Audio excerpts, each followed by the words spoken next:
Bonjour, merci de nous avoir rejoints pour échanger sur les leviers d'attractivité des commerces de centre-ville. Les crises que nous avons traversées ont éprouvé les commerçants de centre-ville. Elles ont aussi exacerbé les pratiques d'achat des Français, attachés certes à leur centre-ville et à une consommation responsable, mais de plus en plus séduits par la simplicité du commerce en ligne et ses prix attractifs. Comment redonner au centre-ville leur lettre de noblesse ? Comment renforcer leur attractivité de façon pérenne, de façon durable ? Comment aligner les commerces de centre-ville sur les pratiques d'achat des Français ? Avec nous pour en parler, Francis Palombi, bonjour. Bonjour. Vous êtes président de la Confédération des commerçants de France. Exactement. À distance avec nous, nous avons Michel-François Delannoy, qui est responsable du pilotage des programmes nationaux au sein de la Banque des Territoires, et Christophe Baraston, délégué général du Club des managers de centre-ville. Alors, Michel-François Delannoy, les commerçants de centre-ville ont-ils conscience de cette bipolarisation de la consommation dont je parlais et de la nécessité d'y répondre pour préserver leur attractivité ? Concrètement, cette consommation responsable versus une contraction du pouvoir d'achat et une accélération du digital. Alors d'abord, je crois que les consommateurs ne sont pas aujourd'hui, mais n'ont jamais été une population homogène. Les comportements d'achat sont guidés par différents facteurs, que ce soit l'âge, évidemment le pouvoir d'achat, mais aussi les valeurs. Et donc l'offre commerciale tient compte de tout cela autant finalement qu'elle contribue à la constituer. Donc par rapport à votre question, on voit effectivement aujourd'hui des phénomènes émergents. On voit effectivement des demandes en termes de qualité, de sécurité, de consommation responsable. On voit apparaître avec une certaine force aujourd'hui les valeurs de la durabilité, du local. Et ça, évidemment, ça peut être confronté à la question du prix, donc du pouvoir d'achat. Et tout ça renvoie finalement aujourd'hui à des transformations assez profondes dans lesquelles le commerce, d'une manière générale, se situe. Et d'ailleurs, on se rend compte que selon les domaines, selon ce qu'on est dans le domaine alimentaire, qu'on est dans le domaine de l'équipement de la personne, de l'équipement de la maison, on a aussi des évolutions qui ne sont pas du tout de même nature. Donc, aujourd'hui, il y a incontestablement des transformations très importantes, très profondes, qui s'inscrivent dans le temps. Les confinements et la crise sanitaire ont précipité finalement un certain nombre de transformations. On est dans une forme d'accélération qui prend de court parfois un certain nombre de commerçants qui doivent s'adapter très très rapidement. Et donc tout l'enjeu aujourd'hui, c'est vraiment de pouvoir accompagner notamment les commerçants de proximité qui ne doivent pas être moins prêts finalement et moins en capacité de répondre à toutes ces transformations que les grandes enseignes et les grands, on va dire, du commerce qui ont évidemment les moyens parfois très rapidement de pouvoir trouver des réponses à ces évolutions. Maintenant, nous allons retrouver Christophe Baraston. Christophe Baraston, justement, quels sont les constats que vous faites, vous, en tant que manager de centre-ville, des constats sur les attentes des consommateurs français ? Le constat, en fait, par rapport aux managers de centre-ville, nous sommes le premier réseau en France et le constat par rapport aux consommateurs, c'est que ça a changé, en tout cas, un peu le métier de manager de centre-ville, dans le sens où le manager de centre-ville était jusqu'à maintenant le pivot entre les élus et les commerçants, et il devient peu à peu le pivot entre les élus toujours et les commerçants, mais aussi les consommateurs. Donc effectivement, on voit qu'il y a une demande un peu plus qualifiée au niveau des consommateurs qui font plus attention aux produits qu'ils consomment, justement à leur origine.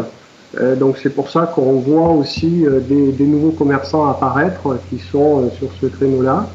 Et au niveau des consommateurs, ça nous oblige à nous adapter Et effectivement, au niveau des managers de centre-ville, nous, l'essentiel que l'on doit faire, c'est d'avoir une offre commerciale diversifiée sur nos territoires. Je reviendrai vers vous, Monsieur Baraston, pour poursuivre la discussion. Monsieur le Président Francis Palombi, merci en tout cas d'être avec nous sur le plateau. Baraston, d'ailleurs, tu vas bien? Alors, vous portez les commerçants de moins de 11 salariés qui sont peut-être plus agiles. Est-ce qu'ils étaient finalement mieux armés pour ne pas totalement fermer sur les précédentes phases de confinement ? Écoutez, les commerçants de centre-ville se sont très vite réorganisés, pas suffisamment par rapport à compenser la perte à la suite d'une fermeture. Un magasin fermé, des villes mortes, c'est le confinement. Alors, ce que j'ai constaté, c'est que les commerçants sont restés mobilisés. Ils sont restés dans cette attente permanente de réouvrir, de continuer leurs activités. Et ce que j'ai aussi constaté, c'est que l'État français, le gouvernement en place, a vraiment soutenu l'économie sans réserve. Bien sûr, quelques entreprises, malheureusement, ont cédé parce qu'elles étaient déjà très affectées avant le Covid. Mais globalement, il y a eu une résistance, une résilience forte, permanente, de la part du commerce de centre-ville. Et on s'est rendu compte, c'est très important ce que je vais vous dire, on s'est rendu compte à quel point le commerce de centre-ville est indispensable. Ce n'est pas M. Baraston qui me contredira, il vit en permanence au sein des centres-villes et nous avons l'espérance qu'après cette mauvaise année, eh bien, on va recommencer à travailler comme on l'a toujours fait avec les managers de centre-ville. On s'est rendu compte que le numérique avait pris du retard au sein des commerçants, chez les commerçants. Les enseignes sont plus organisées, les franchises, les succursalistes, mais nous, on avait pris du retard. Et là, c'est comme si on avait pris un coup de pied au derrière pour nous propulser. Nos villes se sont mobilisées, nos régions se sont mises à l'œuvre, les départements, les commerçants, des start-up de compétences, parce qu'il y en a beaucoup en France, le gouvernement, avec France NUM, avec le secrétariat d'État au numérique. Il y a eu toute une dynamique qui fait qu'à l'heure d'aujourd'hui, eh bien, le pôle que représentent les centres-villes que je porte de par la configuration de mes adhérents, mes fédérations professionnelles, 19, fédérations alimentaires, non alimentaires, 450 000 entreprises, 1 million de salariés employés, et que des moins de 11 salariés ou 100 salariés à hauteur de 30%. Le commerce physique est loin d'être mort, bien au contraire, il est en train de se régénérer, de se numériser, mais au niveau humain, c'est-à-dire une numérisation de proximité, une numérisation appropriée au territoire à l'échelle nationale. Nous avons nous-mêmes, la CDF, un partenariat très fort et une application qui s'appelle Simple Maps et qui est une cartographie de tous les commerçants de France sous forme de coopératives, comme les sociétés coopératives de centre-ville que nous mettons en place, arrêtées malheureusement pendant l'année 2020 à cause du Covid. Et cette plateforme coopérative, pour une part sociale de 35 €, tout commerçant, quel qu'il soit, pourra rentrer dans cette boucle virtuelle et dynamique de la numérisation du territoire. Alors ça, je crois que c'est un très grand espoir. Merci beaucoup, Monsieur Palombi. Effectivement, vous le disiez, les Français sont très attachés à leur commerce de proximité. Le dernier baromètre qui a été fait sur les pratiques d'achat des Français des villes moyennes, baromètre fait par la Banque Postale et les Éco-études, disait que 42% des Français fréquentent davantage leur commerce de centre-ville, aussi dans cette logique de solidarité, parce qu'ils souhaitent aider les commerçants à surmonter leurs difficultés. Alors, je reviens vers vous, Monsieur Baraston. Comment le Club des managers de centre-ville accompagne justement les commerçants de centre-ville pour accroître cette attractivité? La solidarité, bien entendu, c'est essentiel. Le consommateur responsable, c'est essentiel. Mais à votre niveau, sur le terrain, comment est-ce que vous les aidez à s'inscrire dans une dynamique plus pérenne, plus durable?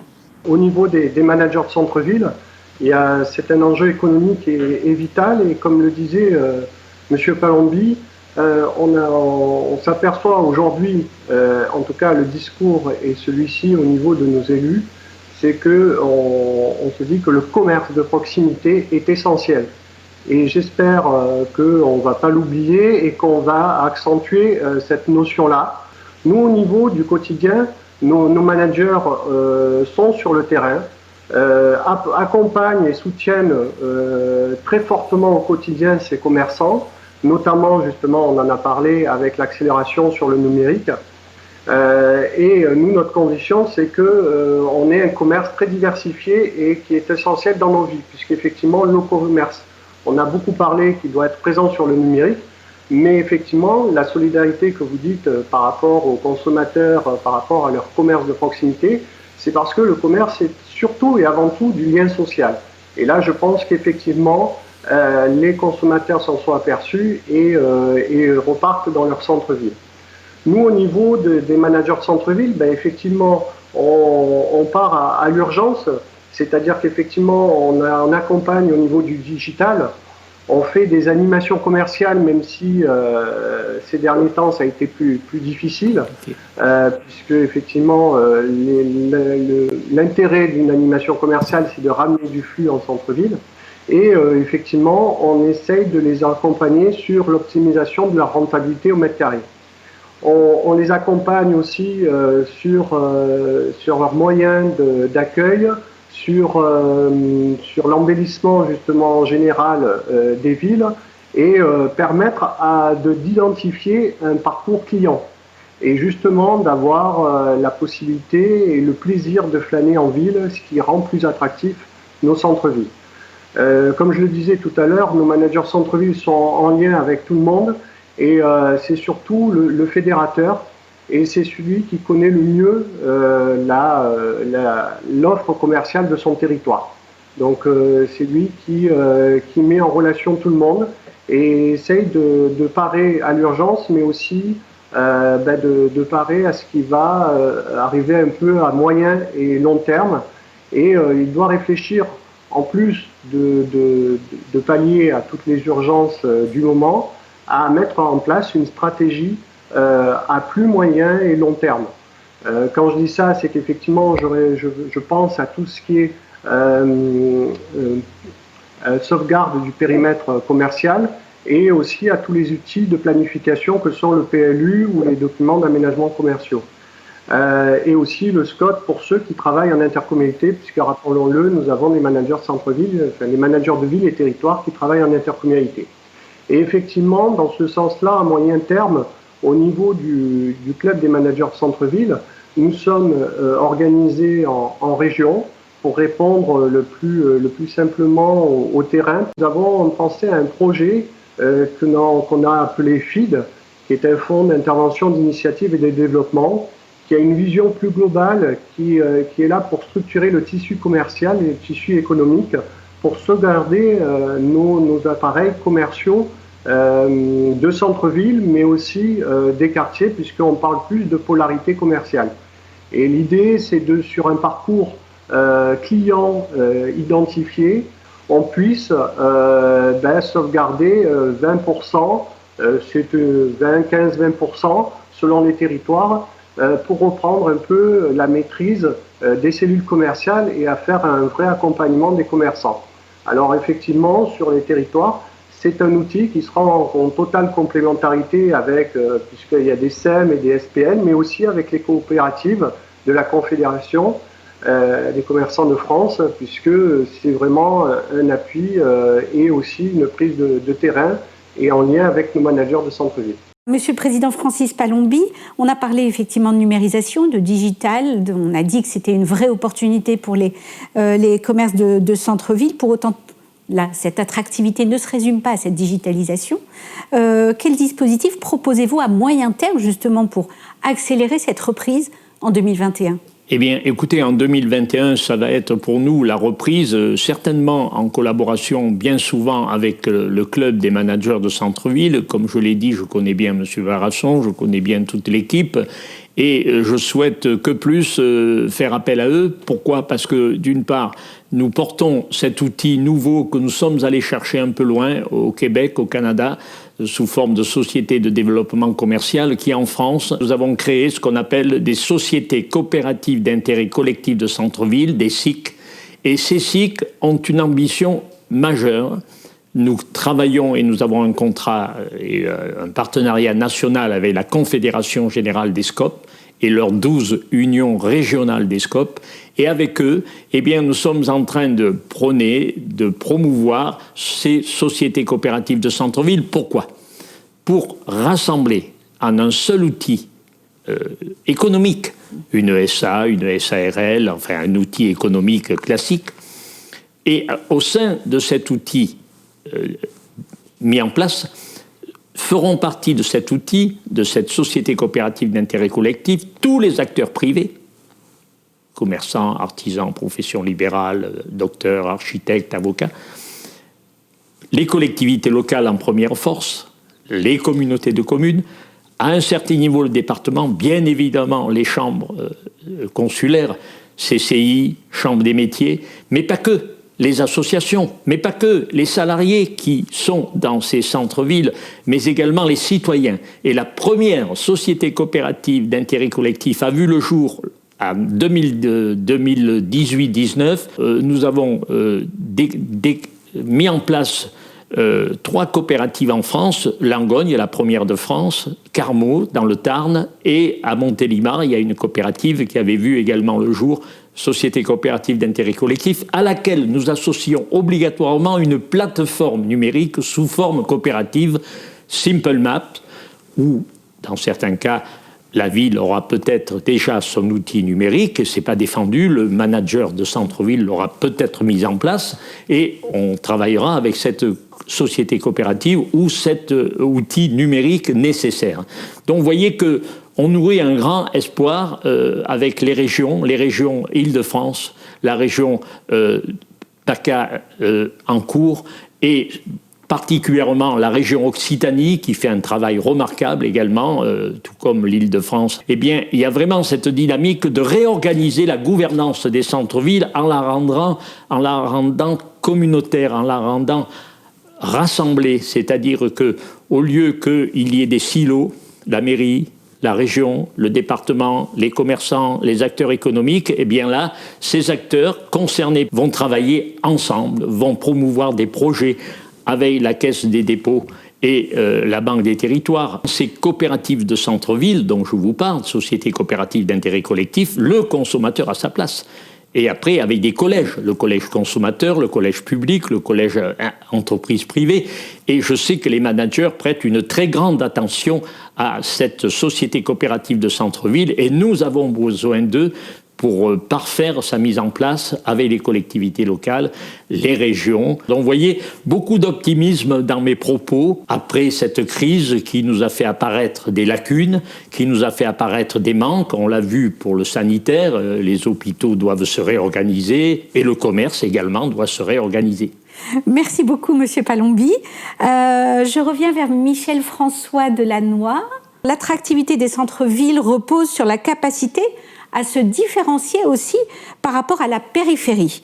Qu'est-ce qui ferait davantage venir les consommateurs en centre-ville, l'expérience qu'on va leur proposer ? Comment est-ce que la Banque des territoires accompagne donc les commerçants pour justement attirer encore plus ces consommateurs en quête quand même d'une expérience ? Tout à fait. Ce qui est très important, c'est que d'abord, c'est un peu une banalité de le dire, mais c'est important de le rappeler, c'est que pour que des commerçants fonctionnent bien dans le cœur d'une ville, il faut que ce cœur de ville soit aussi lui-même actif, c'est-à-dire qu'il y ait des habitants, qu'il y ait des services, qu'il y ait de l'activité économique. Et on voit d'ailleurs que des villes qui, depuis parfois longtemps, ont fait le choix de maintenir dans leur cœur de ville des fonctions importantes, comme les fonctions de la santé, comme l'hôpital, comme des maisons de santé, sur les implantations d'universités ou des services administratifs. Ces villes-là ont finalement des centres-villes qui sont restés dynamiques. Et les commerces, c'est assez logique, et Francis Palombi en est un spécialiste, il le sait bien, les commerces vont là où il y a du flux. Et donc, le sujet premier, c'est quand même de faire en sorte qu'il y ait dans l'organisation du territoire, et donc ça rejoint aussi évidemment la limitation nécessaire des implantations en périphérie. Ensuite, et le deuxième élément, c'est qu'il y a effectivement une destination cœur de ville à conforter. Il y a dans le cœur de ville un décor, il y a une ambiance, il y a les éléments du patrimoine, il y a des facteurs de cohésion et de lien social. Ça, c'est une force considérable. D'ailleurs, souvent, la périphérie essaye de reconstituer avec des décors ce qui existe naturellement dans les cœurs de ville ou au cœur de petites villes. Mais c'est vrai qu'il y a une offre spécifiquement qui va sans doute spécifiquement, plutôt on va le dire comme ça, se conforter dans les cœurs de ville, qui seront peut-être et sans doute plus compacts, moins grands, plus concentrés, mais avec une destination commerciale qui est adossée à la destination cœur de ville. Par exemple, tout ce qui est autour des métiers de bouche, tout ce qui concerne les lieux liés évidemment à la culture ou au tourisme, les bars, les restaurants, enfin en même temps tout ce qui a été beaucoup bousculé par les périodes de confinement. Et donc, notre approche de la Banque des Territoires, c'est d'agir sur 3 temps. Un premier temps qui est d'apporter des réponses là tout de suite, puisque le contexte est difficile et restera difficile. Aider les élus à bien comprendre ce qui va se passer consécutivement au confinement, sur les différents types de commerce, à quel endroit il peut y avoir des défaillances et des difficultés. Deuxièmement, parce que la proximité est un élément absolument fondamental, nous cofinançons le recrutement par les villes qui n'en sont pas encore équipées, précisément de managers de commerce dont on sait l'importance. Et puis, il faut vraiment que la mutation des commerces de proximité vers le numérique aille au-delà de ce qui a déjà été fait pendant les périodes de confinement. Je disais tout à l'heure, il y a eu une accélération. Il faut que structurellement, il y ait vraiment ce lien parce il sera dynamique entre la visibilité numérique, les services que l'on peut rendre par le numérique et le commerce physique. Cela ne s'oppose pas, cela se renforce si évidemment on l'aborde de la bonne manière. Donc ça, c'est un premier temps. Ensuite, on sait très bien qu'il y a des sujets immobiliers extrêmement importants qui se posent et qui se poseront dans les cœurs de ville. Il va falloir aller beaucoup plus loin dans la restructuration des commerces, mais au sens physique du terme, qui parfois ont été vacants ou qui ne peuvent pas toujours être occupés dans des bonnes conditions pour accueillir les nouveaux formats commerciaux. Donc c'est l'initiative de développer 100 foncières. Donc ce sont des sociétés économiques dans lesquelles la Banque des Territoires va investir pour, dans la période des 5 ans qui viennent, contribuer à la restructuration physique de 6 000 commerces, de 6 000 lieux d'activités commerciales pour les adapter aux bons endroits, sur les bons domaines d'activité. Et ça doit évidemment contribuer donc à cette nouvelle attractivité. Et puis enfin, ce qu'on a évoqué un petit peu tout au long de nos échanges, ce sont ces nouveaux formats d'activités commerciales. On a par exemple parlé des circuits courts, comment on structure ces circuits courts, donc liés à ces nouvelles demandes émergentes aujourd'hui, mais fondamentales dans la durée, ces nouvelles demandes des consommateurs, d'une meilleure sécurisation alimentaire par exemple. Donc ça vient chercher cette question de la proximité, de la durabilité que j'évoquais aussi au début de notre rencontre.